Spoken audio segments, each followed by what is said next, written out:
Anubis returning after delivering messages of the proclamation to the entire realm. He advises the king to convene a council as soon as possible after the proclamation. The king considers all of this, but says nothing. Sari rushes over to him, asking him to take her out since she is bored, and he agrees immediately. He tells Anubis he has done everything he can for the preparations, and departs with Sari. Sari apologizes for interrupting him, but he knows she wants to talk to him without the others knowing, revealing that he wants to speak with her secretly as well. He takes her to a dark cave, and lights it up with magic, explaining that the minerals in the rocks respond to strong magic, and are a sign of might among beasts.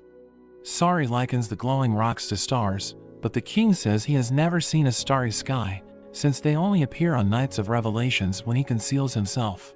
Sari promises to take him out to see the stars, once he can openly show his human form to the public without being condemned. The king talks about the importance of the proclamation for his future, and Sari encourages him, assuring him that she will be with him no matter what happens. On the day of the proclamation, everyone is tense, and Anubis is nervous because Set told him he would not be present at the council for personal reasons. The king goes out and announces their plans for peace with Joanna. This causes murmurs among the people, but the king continues his speech only to be interrupted by Set, who casts a spell that clears up the miasma and causes the king to turn into his human form. Everyone is shocked to see the king as a human, and Sari uses this moment of confusion to quickly escape with him, while Lanto throws Sai at Sari. Anubis confronts Set, accusing him of using sealed tomes from the archives to learn sinister magic to trap the king in a human form. Set is amused by his reasoning, and reveals that he only cleared up the miasma temporarily, to recreate the effects of a night of revelation.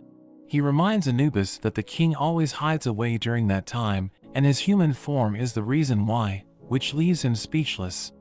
Lanto hurries away while Klops yells at him for throwing Sai away. Lanto explains that the link between them will help them follow Sari, but he is stopped by guards. Jorman orders the guards to stand down, but they explain that they are only following Set's orders. Set comes out to declare himself as the acting king, and announces a state of emergency, saying that Anubis appointed him to this duty, due to his accurate understanding of the situation. Set confirms that what they saw was the king's true form, and that there is no record of his lineage, putting the king's status as royalty into question. He calls the king a fake and accuses him of plotting against the beasts, ordering the kingdom to seize him and Sari as criminals. Sari takes the king to a cave, where she tries to comfort him. She takes his cloak and goes outside to see the clear sky, which Benyu deduces is an artificial effect. Sari goes to a nearby town to search for food, but sees a sorting squad dividing citizens up between the high-class mammals and non-mammals according to the new class system decreed by the acting king. The citizens protest, but are shut down by the leader of the squad, who tells them that the king only preached equality to hide his mixed blood. Disagreements among the citizens cause unrest. We see a baby try to go back to his mother, but is attacked by a guard. Sari jumps in to shield the baby, and questions why they are acting like this. She tells them that the king always worked hard for them, and is frustrated by their attitude. The sorting squad dismisses her comments, and declares he will execute her, but Lanto comes in to defeat him. The child's mother quickly takes her child from Sari, and the other villagers look at her with contempt. Lanto takes her away from the village, and tells her about the new acting king. The two realize that he had the whole thing set up from the start, as Lanto tells her about his claims, that he is royal blood, making him the rightful heir. Jorman opposes Set's claims, but he shows him the records stamped by an archpriest, that proves he was born to a concubine of the late king. Jorman asks Anubis if he serves Set, but he says that he only serves the true king. This angers Jorman, who punches him, and declares that Leonhard is his only true king. Set says he expected this reaction from him, and seizes him for being a rebel. Sari is shocked to learn of these developments, as Lanto expresses his concerns about a civil war breaking out, due to Set's supremacist beliefs. Sari asks Lanto what he thinks about Leonhard, but he says he serves her, and whoever she chooses is his king, while both Sai and Klops agree with him. Their support moves Sari, and she is determined to put Leonhard back on the throne, but she wishes to confirm his roots before they take action. She goes back to the cave, to inform the king of Set's rule and encourages him to discover his roots and take back the throne before the kingdom falls apart. He tells her that bloodlines don't matter to him anymore, as he can't protect the kingdom, and asks her to go to Joanna with him where they will be accepted. In prison, Jormungand gets mocked by Gard for being a reptilian, but Ammit knocks him unconscious and helps Jormungand escape. She requests him to take her with him to find the king and Sari, and Jormungand swears to protect her as they run off. Meanwhile, Sari tells the king he will regret leaving the kingdom, telling him to stay and protect it with her. This makes him realize he was about to make a mistake again, and he decides to no longer hide himself so he can lead his kingdom. Sari notices he is scared and comforts him, and the two share a kiss. Ammit worries for their safety, which Jormungand finds admirable. She tells him that she doesn't worry for Sari because she's her friend, but that she is her friend because she worries for her. Jormungand says he feels the same way about the king, who we see supported his dreams of being a royal guard in his youth due to his talents, and promised to change the kingdom so that reptiles would have equal opportunities. Ammit is happy to hear about his past, and notices a petal fall near her feet. She remembers her conversation with Sari about fortunes told with that flower coming true, and realizes that she might be nearby. We see Sari plucking out the flower's petals as Lanto gathers firewood. They notice rustling in nearby bushes, which turns out to be Jormungand and Ammit, who Sari is happy to see. They go to the king and make plans to retrieve the diary to learn about his roots. Lanto points out that it would be easier if the sky returned to normal and the king was in his beast form, but the king believes that the people must willingly accept him in his current form, or else he should leave. Sari and Lanto follow an underground passageway to get to the castle, where Sari's ring detects another creature, which they find chained up. Sari asks Bennu to heal its wounds, but Bennu isn't able to help her since he senses the creature is dead, and is under a spell that prevents him from passing on. The creature speaks to her, asking why she has the king's magic on her, and senses that she was chosen by him. Lanto can't hear the creature, and it explains that it's only speaking in Sari's mind. It reveals that it was the former archpriest who guarded the king's secret for a century, the second most powerful man in the kingdom. Sari asks him why he ended up here, and he explains that he enchanted himself and went into hiding so that he would never reveal the secret of the king's birth. But Set discovered him and coerced the information out of him. Sari tries to free him, but he instead uses the power to entrust her with the secret of the king's birth. Meanwhile, the king and Jormungand fight their way back into the palace, where the king is determined to fight, despite being weak in his human form. Set confronts them and traps them in a magical barrier, proclaiming Lanhart as the false king and forbidding him from using violence. We learn that the late queen died without birthing an heir, which forced the late king to request the archpriest to search for his exiled brother. The late king's brother was his twin, but he was driven out of the palace at birth, because he was the weaker of the two. The archpriest searched for him, and found out he had fled to Joanna, where he had Lanhart. The brother had already died, so the archpriest stole the baby from its mother, and took it back to the kingdom. Lanhart's birth was announced to the kingdom alongside the death of the queen, posing him as the child she had birthed before dying, but the late king was unable to accept Lanhart's human blood, and died soon after. Sari promises to prove the king's royal blood to the kingdom, but the archpriest tells her he has another secret that will help save the king. He imparts the secret to her and disappears, breaking his spell of undying and passing on to the afterlife. We see Set declaring the king and Jormungand as rebels sentenced to death, and attempting to execute them on the spot. He senses the archpriest's spell being broken, and tells Anubis to search the palace for Sari.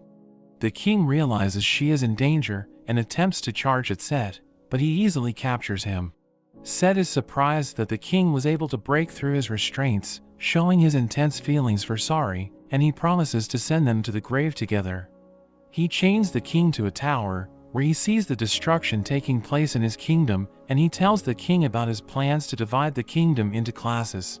Lanhart tells him that his kingdom was meant to be a place where everyone could live peacefully without being ostracized, and that he is the king until he stops Set. We see Set's childhood, where his mother would apologize to him for not birthing him to look like the king. They would watch from the corner as Lanhart stood beside the king, building on his envy. Sari and Lanto attempt to infiltrate the castle, but are stopped by Anubis, who weakens Lanto and Bennu with magic. Lanto expresses his disappointment at Anubis for abandoning the king and being another supremacist.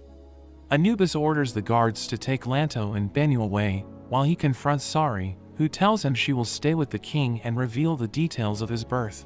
Anubis is annoyed at her for being unbothered by the king's human form and asks her how long she has known. She tells him about the first night of revelation, and Anubis feels hurt for being fooled by the king from the beginning. He asks Sari if she would still love him if he was purely a beast with no human side, and she tells him she doesn't know. Set continues to torture and mock the king for being a weak human while he struggles against his restraints. Anubis orders Set to stop, and we see he has an unconscious Sari with him. Set tells him to execute her himself, since they fooled him and trampled on his pride. But Anubis remembers her saying she loves him as the kind king who has both beast and human blood. Anubis stabs Set's hand and reveals that he never accepted Set as the king and only serves Lanhart. Set becomes enraged and he attacks Anubis, leaving him unconscious, but before he can kill him, he is stopped by Gallius and his men, who vow to protect the king. Lanto escapes from the guards, and Ammit comes in to help free him of his restraints, telling him they need to find something to help the king. Gallius and his comrades fight off the palace guards, and we see that the kingdom of Maschiavanna takes in the reptilians who were kicked out of their land. A guard from the sorting squad attempts to attack the refugees, but is stopped by Elia. Meanwhile, a messenger urgently rushes to Set to convey a message from the kingdom of Sarbal, who stand by Lanhart and reject Set's regime despite being high-class citizens under it, because the Sarbal king wants the world to be a place where species don't determine one's standing. The other kingdoms also declared that if the king of Osmargo doesn't resume his reign, they will fight for his cause. Ammit and Lanto find the magic circle that Set used to clear the miasma, but finds it tricky to remove. Ammit realizes the circle was created by a blood pact and offers her blood to remove its effects. Set is frustrated at the kingdom's response and belittles them for moral posturing. Sari tells him they are posturing because they truly understand what the king stood for. She tells him that no one would accept him as king if he didn't listen to the voices of the people. Set attacks Sari in response, and the king jumps after her to save her, just as the spell is lifted and he turns back to his beast form. The king sets Sari down and prepares to fight Set, who still rejects him even in his beast form. He attacks the king fiercely, but it doesn't affect him, due to the king's magic being stronger. The king grabs him and tells him that his obsession with species has hurt too many people, and that he will make him pay for his crimes. He punishes Set, and everyone marvels at his powers, but Lanhart tells them that the power a king wields should come from the strength to protect those who live in this realm, rather than the royal bloodline. Set is frustrated by his words, because his mother suffered due to birthing a child that didn't look like the king. He reveals that he found a codex that only people with royal blood can use, and activates the stone that the archpriest gave to Sari. The stone starts speaking in the priest's voice, and reveals that the secret he was guarding above all else was the fact that the late king was incapable of siring children. He had many concubines, but none of them conceived a child, which forced him to take in his brother's child as his own. To further conceal this fact, the late king falsely claimed the child of one of his concubines as his own, making the archpriest sign his birth as a witness, and the mother believed the false claim. Set remains in denial, and prepares to use more magic to attack the king. The king warns him to stop, but before he is able to, he reaches his limit and falls to the ground. The king explains that the forbidden spells use immense magical power that Set's blood couldn't bear. Set is devastated to learn that his whole life was a lie, but Sari comforts him, saying that he is better off without the things that make him suffer, and that his birth itself gives him enough meaning in life. Her words move Set, and he realizes what he sought the whole time was his mother's love. The king visits Anubis, who is ashamed of his actions, and says that he will leave the realm once his wounds heal. He admits that Sari made him strong and guided him to be a good king, but the king tells him that all of that was made possible because of him, who made him a strong king before he met Sari. He tells him he valued his opinion enough to wait until he approved Sari as queen, because he wants his first friend to accept her. Anubis is moved to tears by his words, thinking about his childhood with the king, and the king asks him to continue to serve him. Lanto is shocked to learn that Jormung knew Anubis hadn't turned into a traitor, but he punched him to convince Set that Anubis was on his side. They plan to take care of the sorting squads, and Lanto asks him to continue training him. Sari takes the king to the place where she hid the diary and offers it to him. They learn that his mother met his father in a forest where he was wounded in battle. The king's father didn't wish to fight anyone and only wanted to live a life of love, so his mother promised to love him since she was also an outcast because people called her a witch due to her red eyes. His mother wished for him to grow up and love someone with all his heart, naming him Richard after the legendary King Lanhart. The king finally feels that he truly understands himself, and he vows to face everyone as himself. The people wait outside for the king to address them, while Ammit worries that it's too early to hold the ceremony again. Lanto tells her to worry about herself, and asks her why she didn't let Bennu heal her scar. We see that she told Jormung her scar was a badge of honor, and he calls it the most beautiful hand he knows, making the scar special to her. The king comes out to address the kingdom and proudly admits he's half human, saying that his efforts to mend relations with Joanna were because he learned to love Sari, who made him strong and faced everyone as people rather than as beasts or humans. He reveals Sari as the lawful queen and vows to defend Osmargo with his dying breath, requesting his kingdom to pledge their futures to him. The crowd cheers for him and Sari, accepting them as their rulers. A few days later, the king and Sari get married, and Sari tells him how she truly feels. She tells him she was scared when she learned about the sacrifices, but her life was changed after meeting him, who chose her and allowed her to face her destiny. She asks him to stay with her forever, and the two share a kiss, while the kingdom cheers them on. Years later, we see Sai and Klops running after their son Prince Richard, who has escaped, and we see that he can transform freely between his human and beast form. Ammit comments on his liveliness, and Jormung points out how the king wasn't able to be this childish, and that he hopes their child will be able to be as lively, which makes both get flustered. Lanto catches Richard, and takes him back to his lessons with Anubis. He finds it boring, but Anubis tells him he needs to learn about history and culture so he can guide others as a king like his parents. Richard is intrigued by this, so he asks Anubis to teach him about his parents, and Anubis starts to tell him about their story. But that's where this video ends. Remember to like and subscribe to the channel. Thanks for watching, and I'll see you next time.